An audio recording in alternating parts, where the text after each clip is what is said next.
All right, I'll tell you what, let's get rocking and rolling here. Welcome everybody to the Tuesday evening Screencast Video Coaching Call. My name's Ron Naylor. I'll be your host tonight, as usual, but a little deviation from the norm. Let's jump over to our agenda for the Screencast Coaching Webinar for October 9th, 2021. November 9th. What happened in October?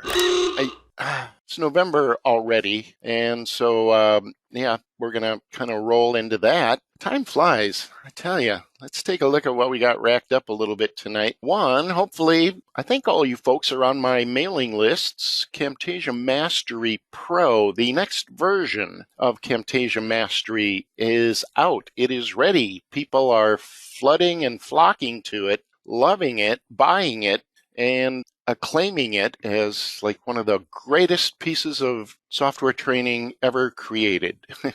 I don't know, maybe I'm biased. But we're going to touch on that real quick. And in conjunction with that, we have a very special guest tonight, the lovely and talented Ron Hogue. He's going to do a little text trickery for us. I asked him to kind of put together something cool, a little different, and he's going to share that with us. Mr. Ron Hogue is here. You had a couple of things to share with us, yeah? I did. I will make you the presenter, and I'm going to shut up and, well, I don't know, I'll probably pipe in if I feel the need. Okay. I think that sounds fair, since it's your show and all. All right. So let me make sure that I have the right screen. It should see Lost Lessons. Is that right? Yes. Excellent. Yep. So 3 things I want to show you this evening. Thanks, everybody, for being here. It's really great to be with all of you. I really appreciate Lon extending an invitation for me to participate. So I was playing around with text and tried to do some different things with text. So one of the things I wanted to do for creating a series called The Lost Lessons from Camtasia Pro, and I wanted it to kind of feel like Jurassic Park, The Lost World. And so I found the font that I wanted to use, and that font happens to be, it's a free font called Africa. And then they did it in a stone format. So what I wanted to do was try and reproduce that. So this is kind of the finished end. So let's try and create this together. So if I wanted to do that again, I would start by creating a new annotation and just a text annotation, just bring that to the center here. And I wanted to say Lost Lessons, something like that. And of course, since it's going to be a rather large part of this, we want to jump that up, get that size nice and big. And like I said, the font I downloaded, it was called Africa, or African, I guess it is, African. And so when I put that in, I thought, well, that looks bigger than what I saw on the other preview when you look at what the Jurassic Park font kind of looks like. And so I'm like, well, what I want to do instead is I want to squish it.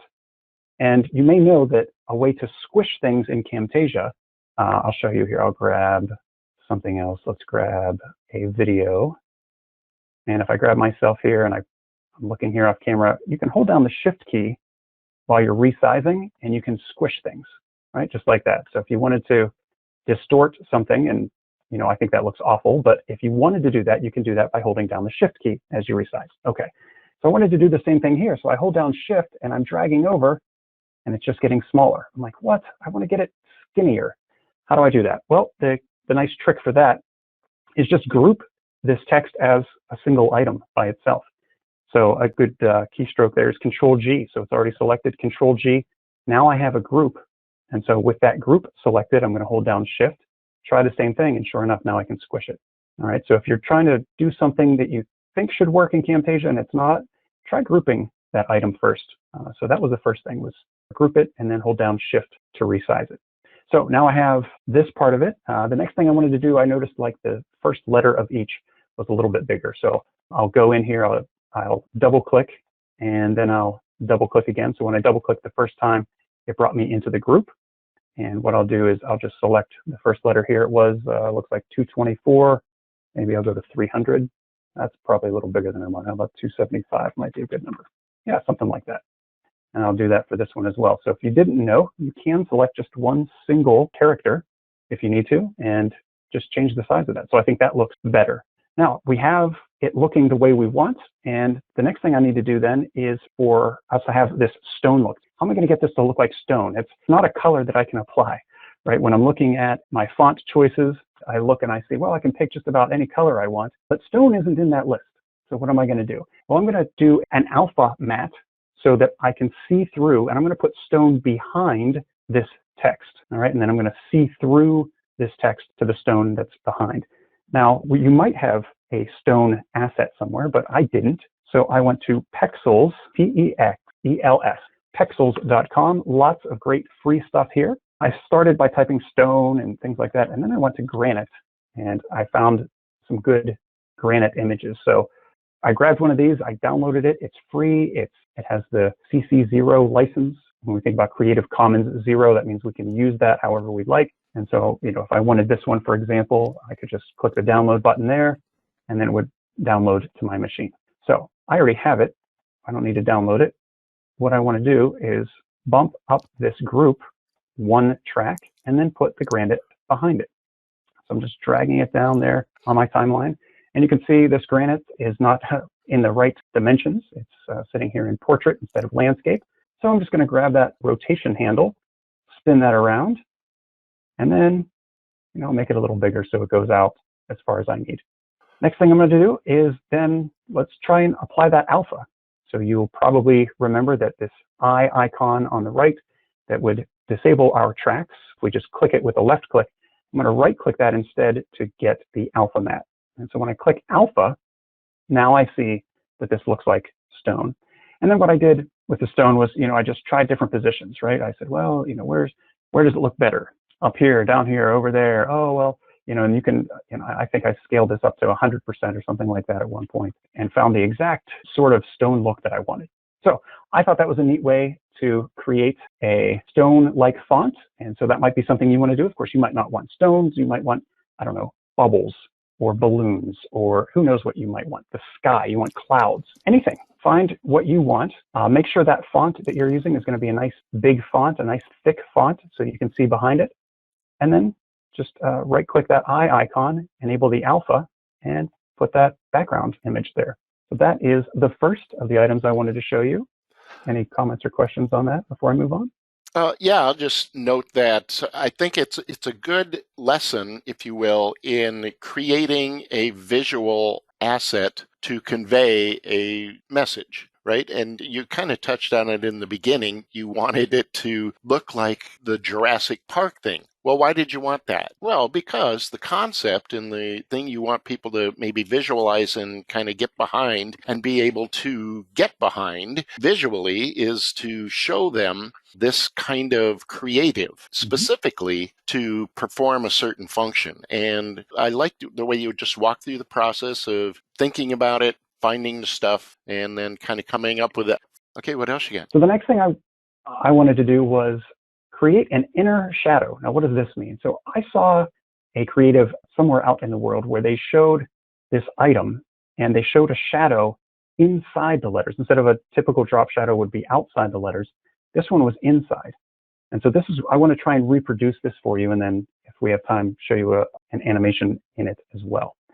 So again, when we do something like this, we want to have a text callout or annotation, and we want that to be big or thick. So I'm going to go with, I can use Montserrat bold. We'll go nice and big, and what do we call this? Inner, maybe I'll just use inner. Inner shadow. Shadow. It helps if my fingers are on the right keys, so I'll make this nice and big. Now, it's going to be difficult to see this on a black background whenever we do this. So what I'm going to do is create a couple more assets as well.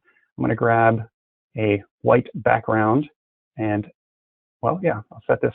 Actually, what I'll do is I'll first, let's do something different just to make it a little different. I'm going to pick a different shape because it doesn't have to be a rectangle. So I'm going to try this shape, this octagon, and then I will put this in the background. Now, of course, as I'm layering these up, it's just going up and up and up. And that's not where I want things. I really want the white background at the bottom. I want this hexagon shape to be below. And since I'm in Camtasia 2021, I'm just going to grab this track and drag it down and just swap those. So if you're using one of the latest versions, you can do that. So now I have my inner shadow text above my octagon.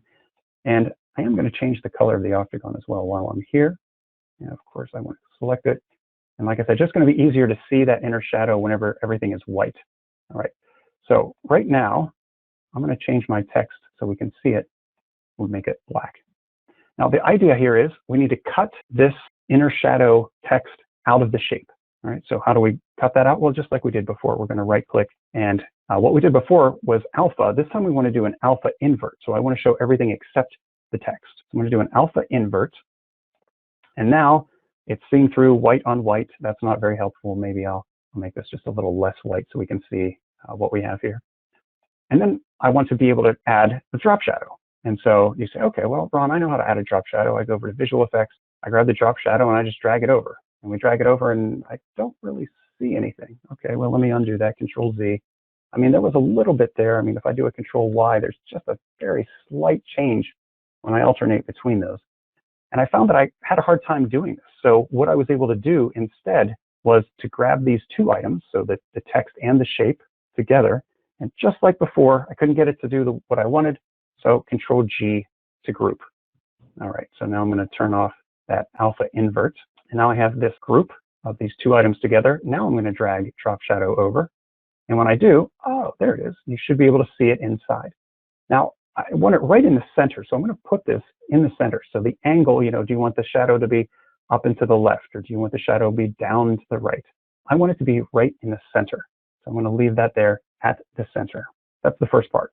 So now there is that inner shadow. Let me see if there's anything else I can do to make this a little easier. Let's go in, and I'm just going to see if I make this all white instead of gray. There we go. So that's even easier now to see the inner shadow when you have the white on the white background, and you can see the shape around it as well.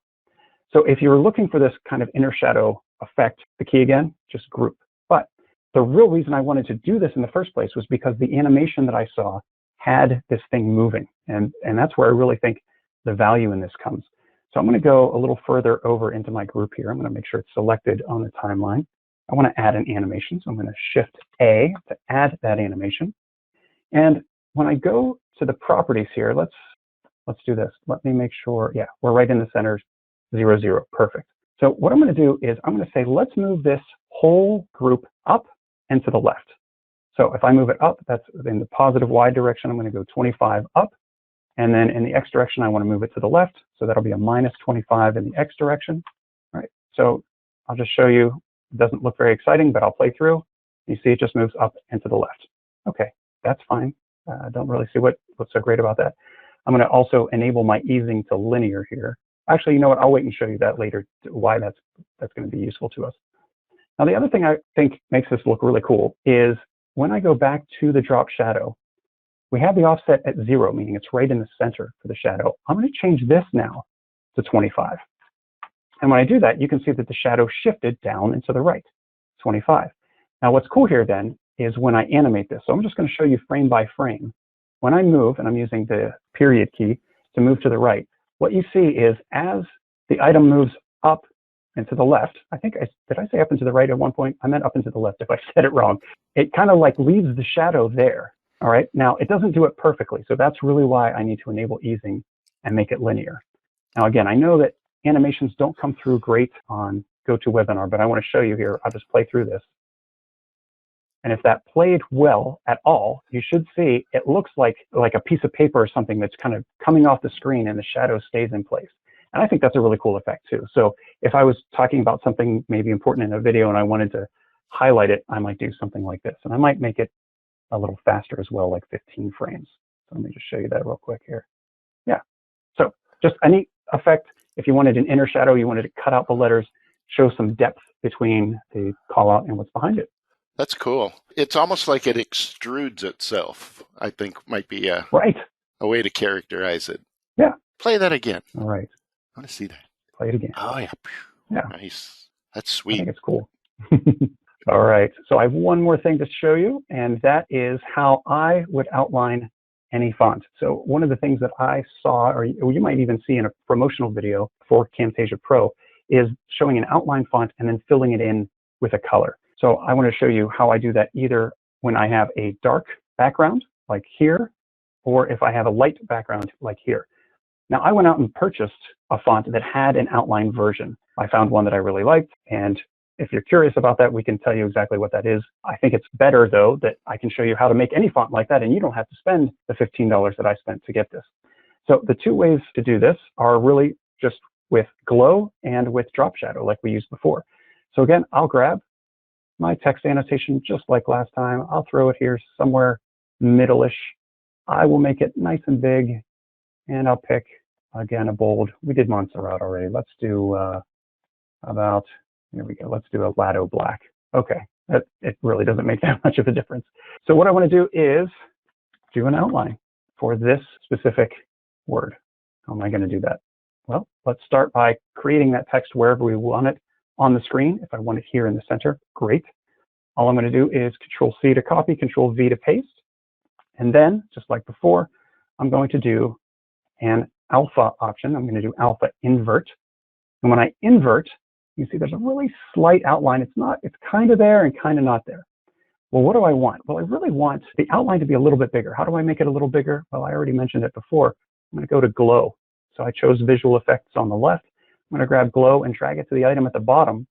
And now I see that this is glowing. It is kind of almost like a neon sign or something like that. So if you wanted something that looks like this, I don't know, for some reason I'm thinking of X-Files or UFO. I don't know. It kind of looks neat, creepy, kind of, I don't know. It looks neat like that. But if we want it just to be the outline, then just drag that radius down to like 4 or 5.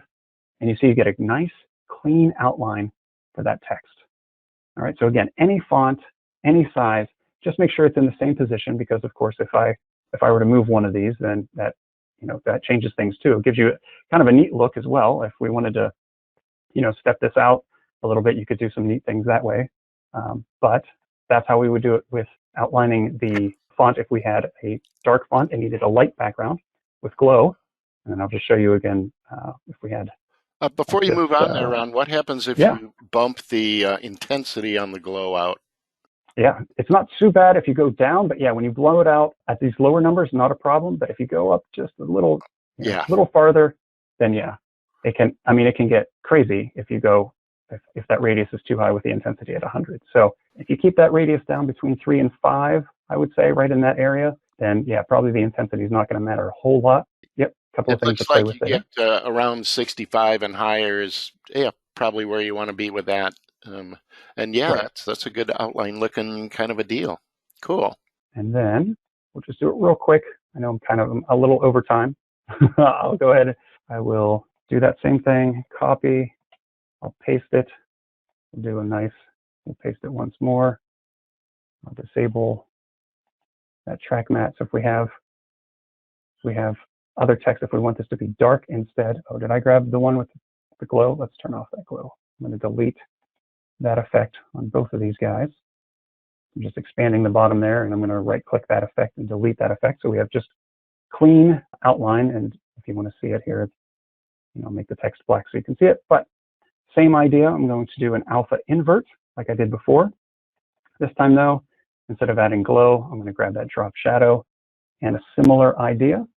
We want to keep that blur down there, probably around the 4 or 5 mark. And I like to crank up that opacity. So center it. So make sure your angle is centered, crank up the opacity, drop that blur, and now you can have a dark outline around your light text. Awesome. So that's what I have for you tonight. I hope you enjoyed it. If you have questions, you can let us know. But I'll just make one point, and what Ron showed with the alpha mats there is basically came about in Camtasia 2020. An even easier way in 2021, of course, is that the media mat, the alpha mat, or all the mats, basically the matte effects, are now under your visual effects, and instead of having to enable the entire track to be a matte, you can just drag and drop the media mat in, which is like one of the most awesome features Camtasia's ever come up with. I agree. Yeah. So if you do have 2021, that helps. But with 2020, I tried to show the older version in case you don't have the latest. Yep. And so that works that way. Yeah. Great. Awesome. I will stop sharing then and turn things back over to the boss. So thank you for that time. No problem. Thanks for the cool tricks and stuff.